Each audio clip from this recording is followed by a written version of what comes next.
पहले पार्ट में हमने देखा चिंटू और पिंकी अपने स्कूटर पर घूम रहे होते हैं। तभी उन्हें किसी चीज के गिरने की आवाज आती है। चिंटू उस आवाज का पीछा करते हुए एक एलियन शिप के पास पहुंच जाता है।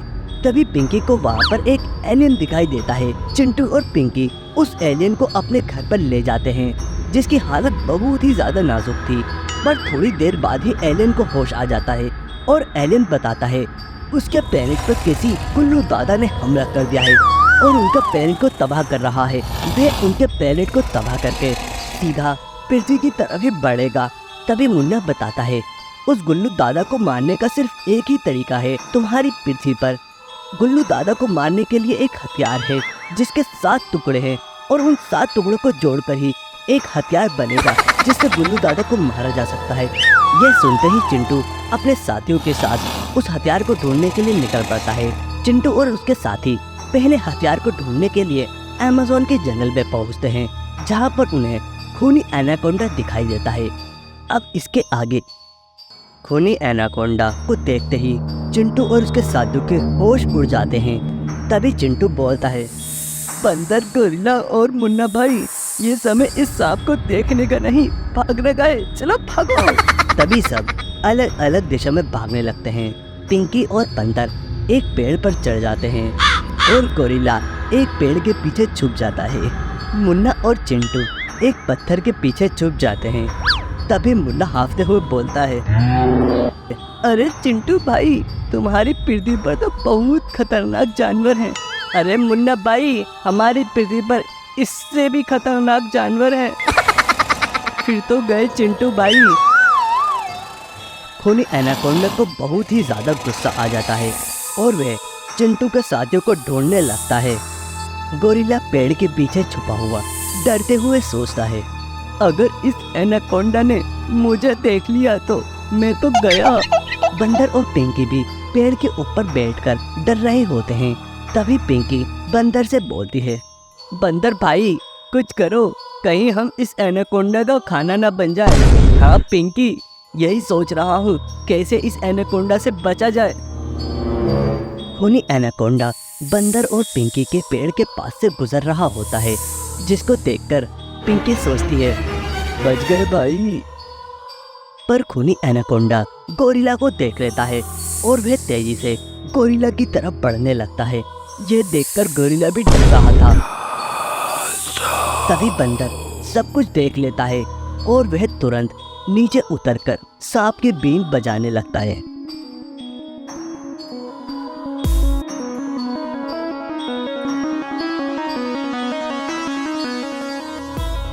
वही पिंकी और चिंटू सब बंदर को देख रहे होते हैं। तभी खूनी एनाकोंडा बंदर की तरफ तेजी से बढ़ता है और वहीं पर नाचने लगता है।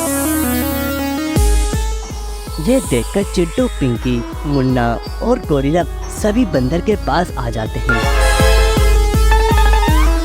तभी चिंटू बोलता है वाह बंदर भाई, तुमने तो कमाल ही कर दिया।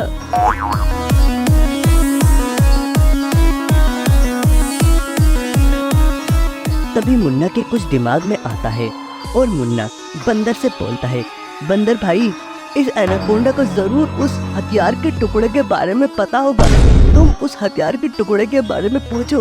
बंदर हाँ में सिर हिलाकर सांप की बीन बजाते हुए इशारों में ही एनाकोंडा से उस हथियार के टुकड़े के बारे में पूछने लगता है। तभी खूनी एनाकोंडा वहाँ से चलने लगता है। बंदर भी उसका पीछा करने लगता है। यह देखकर चिंटू बोलता है चलो साथियों, हम सबको बंदर भाई का पीछा करना चाहिए। खूनी एनाकोंडा सभी को हथियार के पास ले जाने लगता है।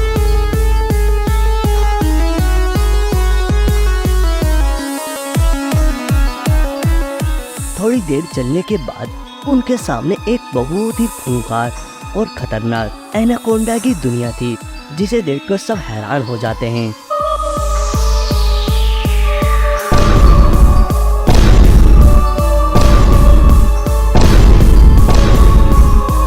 तभी खूनी एनाकोंडा उस दुनिया के अंदर जाने लगता है।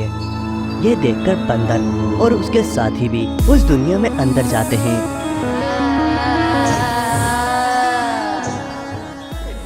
तभी वह अंदर जाकर देखते हैं वहाँ तो बहुत ही ज्यादा डरावनी आवाजें आ रही थी और देखने में भी बहुत ही ज्यादा डर लग रहा था।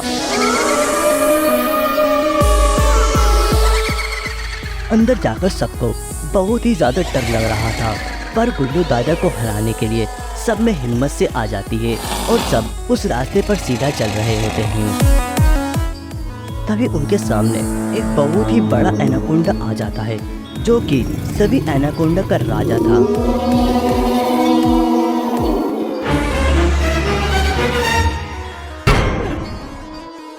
तभी खूनी राजा एनाकोंडा उस छोटे से एनाकोंडा को खा जाता है।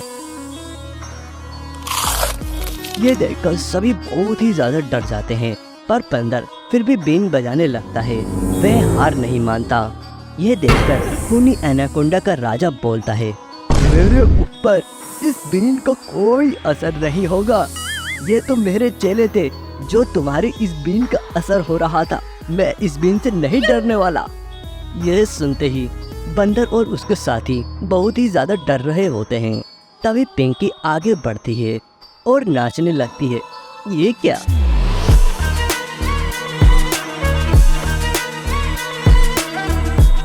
खूनी एनाकोंडा को भी डांस देखने में बहुत मजा आ रहा था।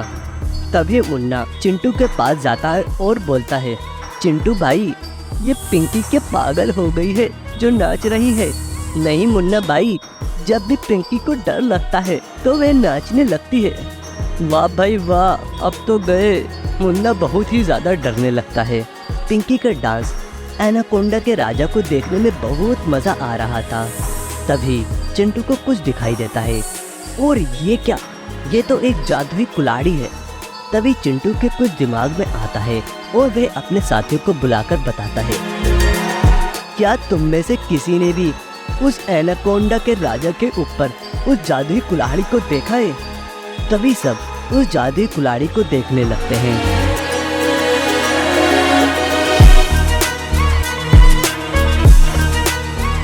चिंटू अपने साथियों को उस जादुई कुल्हाड़ी को चुराने का बताने लगता है। चिंटू बोलता है, हम उस जादुई कुल्हाड़ी से ही इस एनाकोंडा को मार सकते हैं। पर चिंटू भाई, हम उस जादुई कुल्हाड़ी तक कैसे पहुंचेंगे? तुम चिंता मत करो, मैंने सब सोच लिया है। बस तुम इस खूनी एनाकोंडा का ध्यान भटकाओ। मैं उस कुल्हाड़ी तक पहुंचकर इस एनाकोंडा को खत्म कर दूंगा। ये कहकर चिंटू के सारे साथी पिंकी के पास जाकर डांस करने लगते हैं।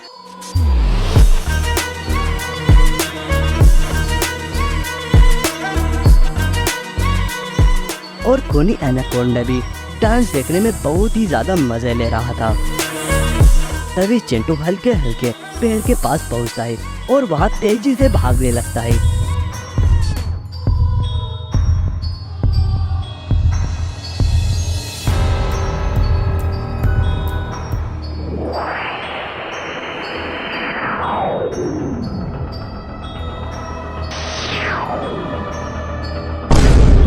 तभी चिंटू उस तलवार को लेकर नीचे कूद जाता है।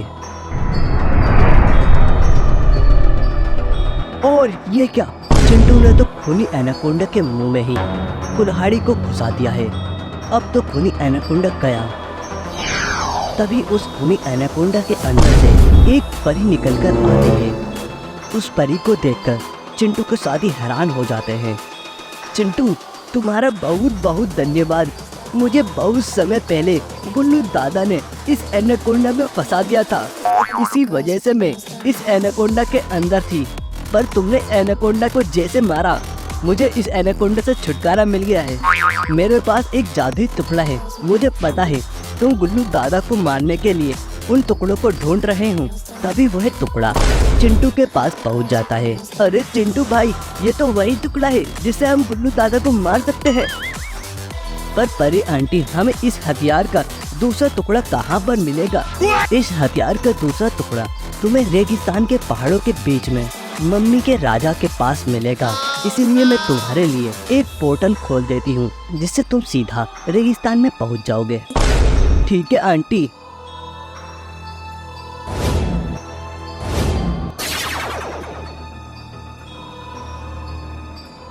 चिंटू अपने साथियों में जोश भरने लगता है और कहता है, चलो साथियों, हमें उस गुल्लू दादा को हराना है और जल्द से जल्द इन 7 टुकड़ों को ढूंढना है। ये कहकर ही चिंटू सीधा उस पोर्टल में कूद जाता है और चिंटू के साथी भी उस पोर्टल में कूद जाते हैं।